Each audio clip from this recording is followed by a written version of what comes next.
So, ladies, welcome. Very pleased to be here today at South by Southwest with you at the beautiful nuclear event. I wanted to take the advantage of you all being here to have a conversation about why it's so important to have public engagement around nuclear and why we need a grassroots movement to help us convince people, win hearts and minds on nuclear. So I wondered if we could just start by introducing ourselves. So Paris, would you like to go first? Yes, hi. So I'm Paris Ortiz Wines, and I am the global organizer of Stand Up for Nuclear, which is a global initiative that basically is we advocate for the protection and expansion of nuclear energy. Fantastic, thank you. And Taya? Hi, I'm Törmänen. I work as an international coordinator for WePlanet, which is a global environmental movement, pro-science, pro-technology, pro-development. And we fight for science and we want to correct misinformation. And we also promote technologies that we believe that can shrink the human environmental footprint, and nuclear is one of them. Fantastic, and thanks finally, Heather. Hi, my name's Heather Hoff. I'm co-founder of a nonprofit organization called Mothers for Nuclear, which Kristen Zaitz and I started specifically to talk differently about nuclear to help reach mothers and women and people who might be skeptical. Wonderful. So my first question is, obviously nuclear has been around for a long time, and why do you think right now we need to be engaging in a conversation with the public specifically? Heather, if you want to start. Like I mentioned, Mothers for Nuclear, we created it specifically to talk to mothers and women and people who typically haven't heard a good message about nuclear energy. They don't have the hope that it took me a long time to learn about how nuclear energy works, and I have a job at a power plant. It took me about 6 years of asking questions to realize how amazing nuclear is and that it does have a really low environmental footprint, and I want to share that with other people. Brilliant. And maybe Taya, you can hook it to us. Why does nuclear have such a low environmental footprint? What are the benefits of this power? Well, the main reason is that uranium is just so energy dense that you need very little of it to produce an immense amount of energy. So that means less mining because you need so very little of it. And the power plants, they don't take a lot of space either because they can just, for example, I visited the Olkiluoto island in Finland last October, and it has 3 power plants, and you can walk through the area in 15 minutes or so, and it produces like 30% of Finland's electricity. It's just on that one single island, so that really demonstrates how small the environmental footprint is. That's amazing. And Paris, you've been involved in a campaign to save California's last active nuclear power station, which I know Heather is very involved in. Tell us why that needed public support. Yeah, so in California, we claim to be a climate leader. We claim that we put up all these solar panels, we're going to go in wind, and we are leading the world in what the transition should look like. And unfortunately, we still get a lot of our our electricity from natural gas, 50%. And nobody knew about our power plant. And I didn't even know that I had one in my backyard until like 6 years ago, and how sad and how unfortunate. So it's just not on the radar. And I don't know if it's nuclear is going to be super sexy and people will be like out in the streets, all of us be like, we need it. But I think we need people to be like, oh, I hear nuclear and it's good. Oh, I know about Diablo Canyon and I like politicians that support it. And so for us, Diablo Canyon was on the chopping block, 15% of our zero carbon electricity. My friend Heather works there, and she's the one that operates and used to operate and writes the procedures for. So we needed public support because what an climate injustice would it be if nobody stood up for our single largest source of clean electricity? And so thanks to your work, combined with Heather and others, Heather, do you want to tell us, what happened? How did the grassroots movement make a difference? Oh yeah, that's a big thing. And I think part of what happened with Diablo Canyon was people realizing just the reality of the situation. Like Paris said, 50% of our electricity comes from natural gas. We import 30% of our electricity. And with the idea of shutting down Diablo Canyon coming up, it was supposed to happen this year, people started realizing like that's not the right way to go. We could even face blackouts. So we don't have enough energy, period, without even talking about whether it's clean or not. And we should be so focused on replacing fossil fuels first and preserving existing clean energy resources, of which Diablo Canyon is a huge one.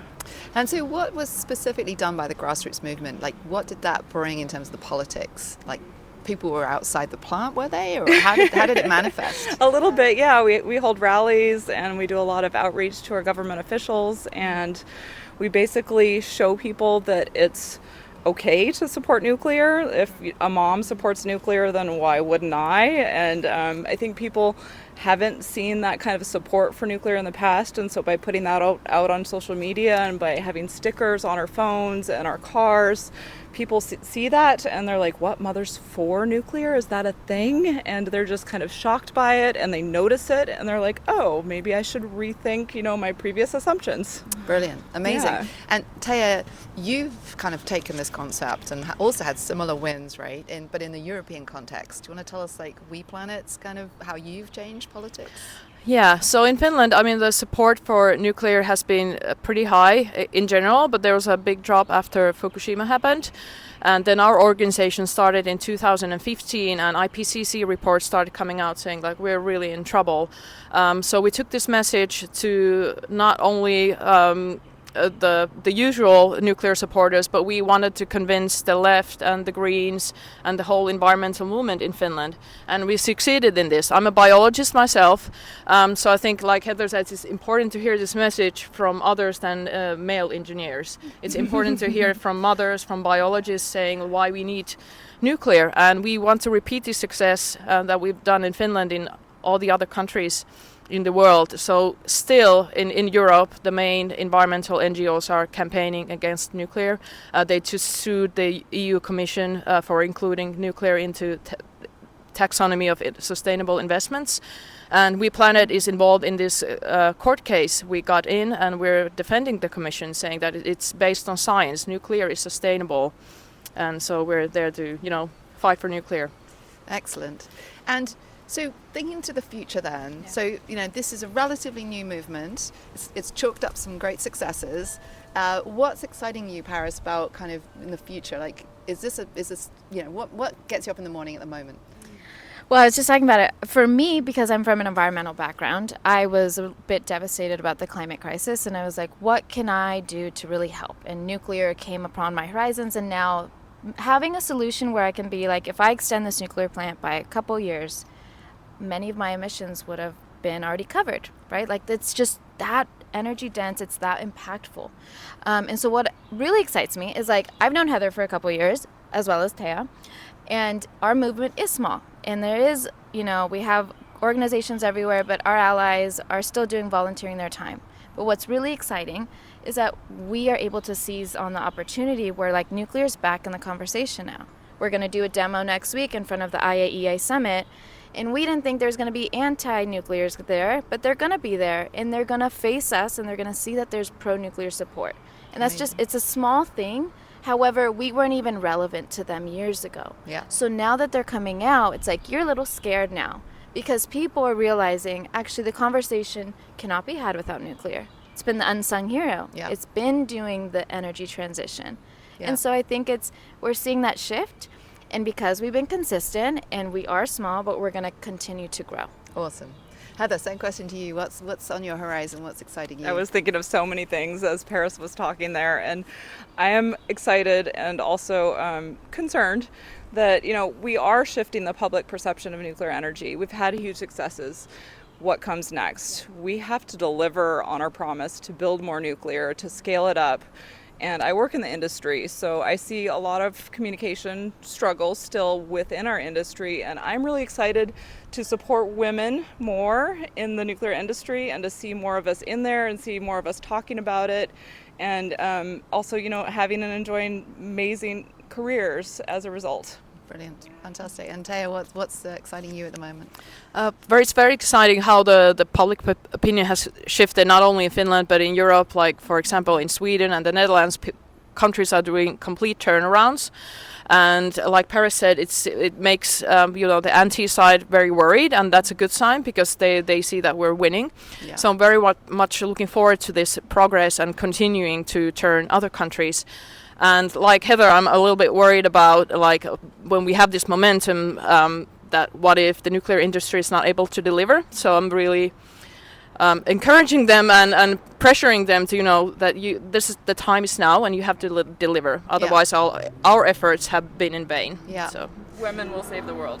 yes. Right, listen, I've got one quick fire round. I want you to tell me your most annoying thing you hear that's negative about nuclear and what the answer is, right? Because we all get it all the time, right? So maybe starting with you, Paris, what's the thing that people say to you that you think, oh man, why are we still discussing this? So there's like usually 3, right? But my one that I really was my issue was, what about the waste, Oh yeah. right? And I'm like, let's talk about it. Let's get into it. And I think a very smart way that I've been able to ask is like, can you draw it for me? Do you know what it looks like? And many people just don't. So sometimes it's just exhausting. I don't want to talk about it. So now that's why I took that beautiful photo of just like hugging the waste, and I have multiple and I just show that. But yeah, sometimes I'm like, all right, guys. Great. I'm Yeah. a little tired. Taya, what about you?